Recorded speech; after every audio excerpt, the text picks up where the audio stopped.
Hello and welcome to my Facebook post success guide companion video. In this video, I go into a little bit more in depth in each of the bits and pieces that you see here, the 6 things to stop doing, the 6 things to start doing.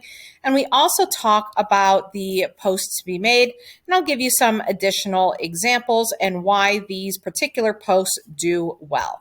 So before I get into that, I want to remind you that I do have my social media academy for small business owners for only $7 a month. That's right, for just $7 a month, I will teach you everything you need to know about social media. No catch. We have training videos. We also have a Facebook group where you can ask questions and get the help that you need in order to grow your business. We're adding new training to that program all the time. Anytime somebody asks a question, hey, what about this? We actually create a training on it so you always have it at your fingertips and you never have to be lost on Facebook ever again. Okay, with that being said, let's jump into the success guide here. So on the left here, we have stop doing these things. So there are 6 things you need to stop doing immediately with your posts. Number 1 is stop putting links on your post. Facebook doesn't want its users to leave the platform, so it suppresses posts with links. What that means is if you put a post or a link on your post, Facebook's going to show it to way fewer people than if you did not put the link on the post. So some of you may be asking, well, how do I sell anything if I don't put a link on a post? And my response is, hey, look, you probably haven't been selling things with the link on your post. So there are strategies that I teach to help get your customers to lean into you and request more information, request a phone number, request a link. That is the appropriate time to share links. If you put them on the posts themselves, it's going to kill you with the algorithm, and it actually just doesn't work very well. Number 2 is uploading albums. It's so very tempting if you were just at an event or you have a new product to take a ton of pictures and upload them all to Facebook. But the truth is very few people click through all of the pictures. And unfortunately, the way that Facebook shows multiple pictures is they will crop them and cut them off in weird ways. So even uploading 2 or 3 pictures of maybe a job that you're working on will cause cutoffs at key points. So people don't really see what it is that you are trying to show them, and it looks bad. So I recommend just 1 picture at a time. We'll talk about that on the start side. Number 3, hashtags. Stop putting hashtags on your Facebook posts. Hashtags are not part of Facebook culture. The only way a hashtag works, quote unquote, works, is if there are people following those hashtags. Nobody follows hashtags on Facebook. Lots of people use hashtags, they put them in their posts, but unless somebody is following that hashtag is completely worthless. That's why on Instagram they do use hashtags, because Instagram users do follow hashtags. So if you're using Instagram at all, hashtags are fine over there, but on Facebook, leave them off of Facebook. It looks spammy and it looks out of place. Number 4, memes and inspirational quotes. Funny things, like a funny little saying, a meme, something that says, your dreams are as big as your wishes or whatever it is, right? None of that actually works to sell anything. Most people don't actually interact with those kinds of posts. And when they're off topic, they can actually hurt you. They don't get the engagement that you think they're going to get. Nobody's actually walking away. Ooh, I was so inspired by that, I'm going to buy from them. From time to time, there is a time to use these where they are have to do with your business and it's an affinity post, and I'll talk about that in a bit. But for the most part, just stop using them. Just stop using them today. Number 5, creating fancy graphics on Canva. Stop doing it. You're making your pictures look too polished, too corporate, and way too boring. And another thing that happens with this is oftentimes you're having to shrink the main image down that you actually want to share in order to have borders and stickers and backgrounds and just all this fancy stuff. One really well taken, well shot picture uploaded by itself with no editing at all is going to get you a lot more traction than a fancy schmancy Canva graphic. Just forget the Canva graphics. There is a time and place for Canva. I love Canva. I use it quite a bit for other things, rarely for Facebook posts. So leave Canva alone when it comes to Facebook posts. Just take a good picture and upload a good picture. Number 6, the 6th thing you need to stop doing is you need to stop selling. That's right. You need to absolutely 100% stop being salesy. Facebook is a social platform. The more salesy you are, the more you will turn your customers away. You need to flip your entire way of thinking about Facebook, that this is not about selling. This is about building relationships, creating desire, building know, like, and trust. And that is going to make you way more sales than selling and advertising ever will when it comes to social media. Now on the right-hand column, 6 things to start doing. One good photo at a time. One good photo at a time. I like action shots. I like candid shots, right? Because those photos are the ones that actually draw attention on social media. How many times do we scroll through social media and say, boy, I hope there's a fancy graphic coming up? Real people don't post fancy graphics, and we need to look and act like a real user on Facebook, which means you're going to take snapshots. This is going to be so much easier for you to just take one really great photo and upload it. Did you take 15 photos, maybe at an event or something? Choose the best ones, and if they're all the best, that's 15 different posts, right? If you have 15 really great photos, that's 15 different posts that you can be making about different subjects. You can use that content for other reasons. If you have 15 pictures, though, it could be only 5 of them are good. Use those 5, make 5 different posts, discard the rest. Don't feel like you have to upload them all. Number 2, you have to have a compelling caption. So when you upload the picture, there has to be text that goes along with that that is actually interesting and of value to the reader.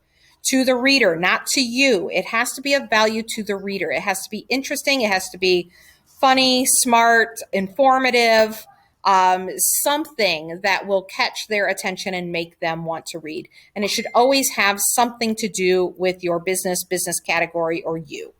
Number 3, video. Videos work great on Facebook. If you can do a video instead of a picture, most of the time that's the better choice. Not every time, but it's usually a good idea to do video.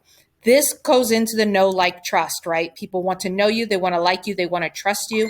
The fastest way for you to accomplish that is by the use of video, because they get to see your face, hear your voice, and get to know you as a person. Number 4, start posting every single day. I know that sounds like a lot, but once you get into the habit of it, it's not that hard. You can do this in less than 15 minutes a day. In fact, some posts that I make, it takes like less than 5 minutes. I just write a sentence and I post it. So post every day, because not everybody sees every post that you make. The algorithm likes consistency. Your followers like consistency. Show up in their newsfeed consistently, so when they are ready to buy, you're the first one that they think of.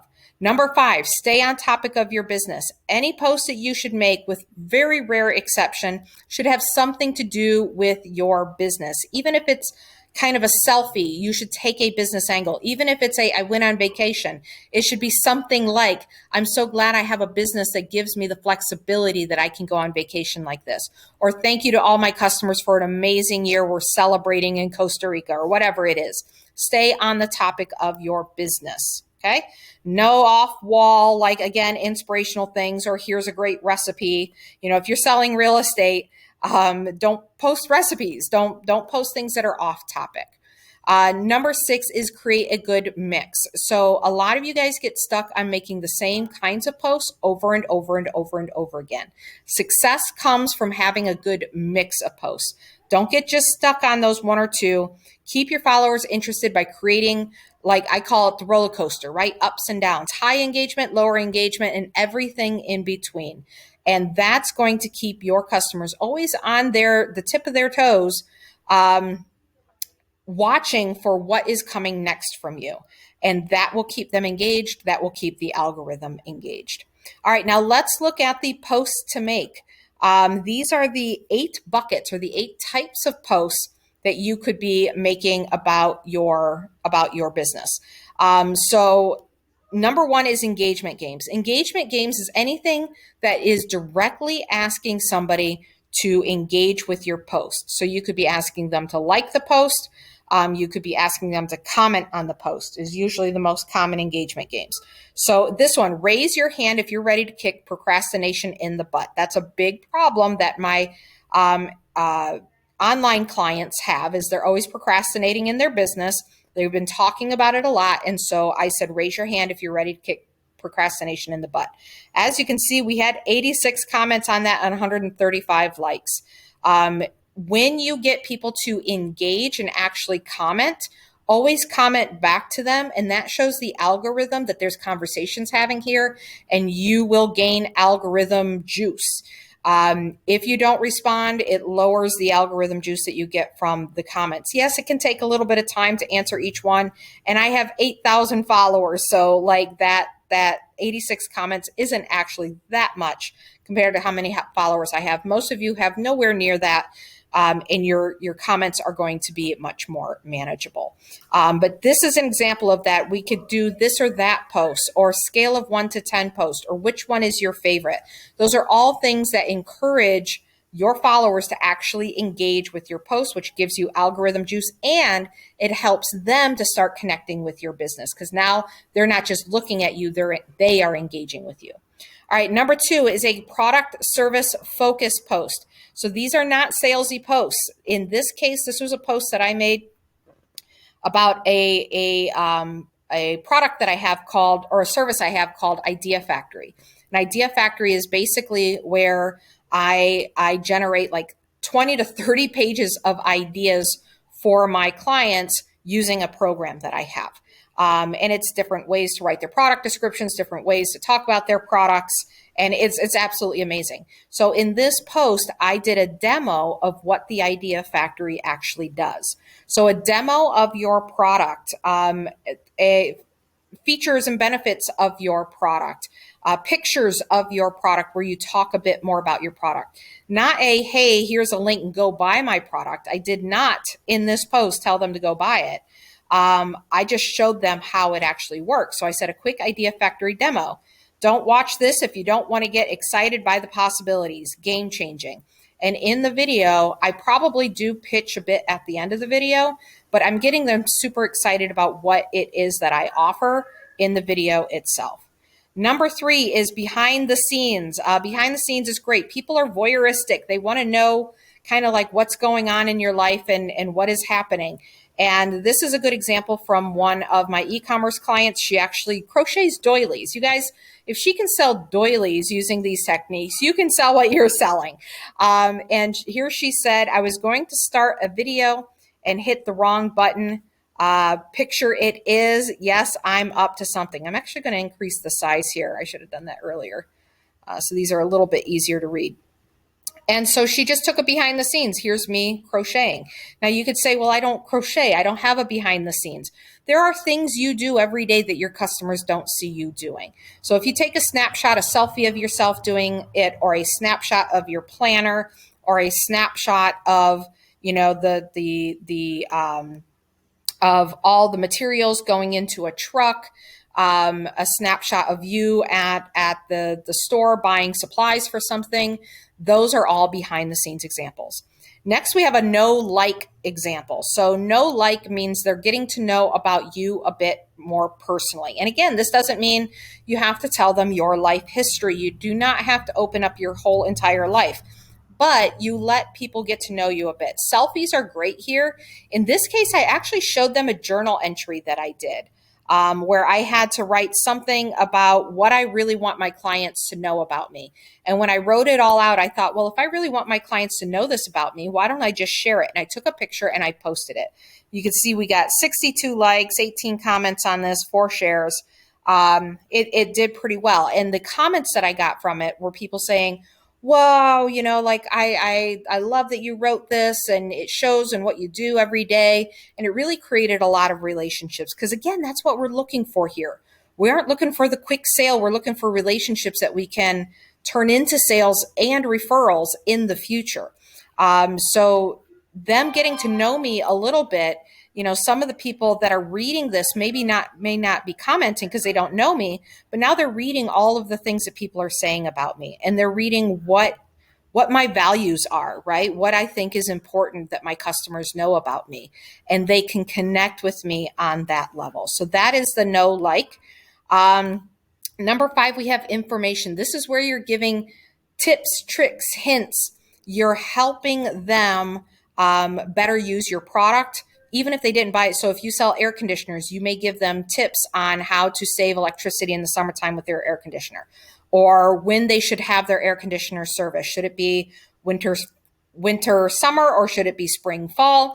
You're giving them information that makes their life better. So in this case, I shared a Facebook tip: post just one fantastic photo at a time.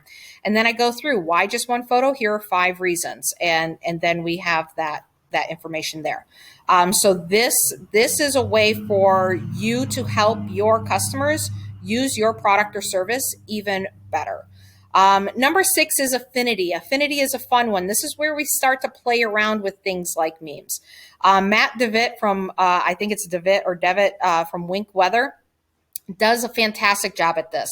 I think he's a little lax on the other 7 buckets, but he does a really great job at this one.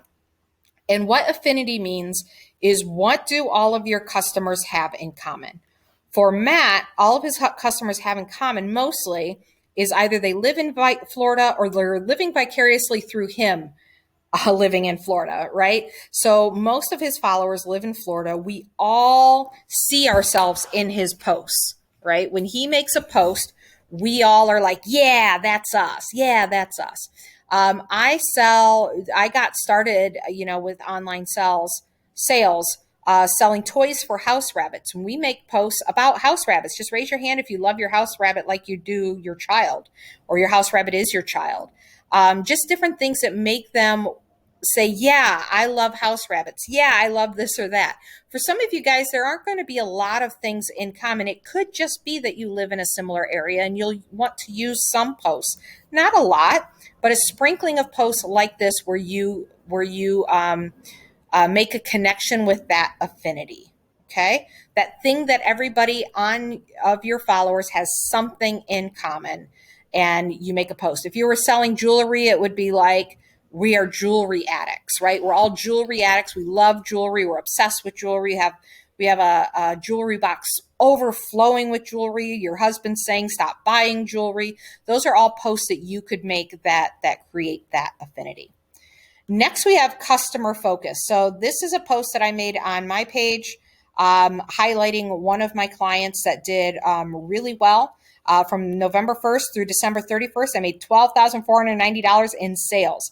So I'm going to highlight my customer and tell his story as a way of showing that, look, my program works. Look at all this money that he made. And so I said, congrats to him. I'm highlighting somebody else. I'm putting him in the spotlight. And then I'm talking about what led to his success. Rather than just a congrats, I did what led to Brian's success. And I made a list of, this is what he did, and this is why he's kicking butt and taking names, because he did these things, which then inspires my followers to look at that and say, well, if I did those things too, if I join Allie's program and I do those things, then I'm going to get those kinds of results as well. So this is a customer focus. You can, it can be a picture of a customer. It can be a story about a customer that you helped. You got a call from somebody, they were in distress. You were able to help them. They were so thankful. And now they're happy, and you're just so happy that you were able to help them. That's the kind of customer focus that works really, really well. And then finally, we have trust. Number 8 is trust. Trust means, so if you're in a service business especially, there's a certain amount of trust people need to have in you to do business with you. There are a lot of charlatans. There are a lot of people that, my chair's moving there.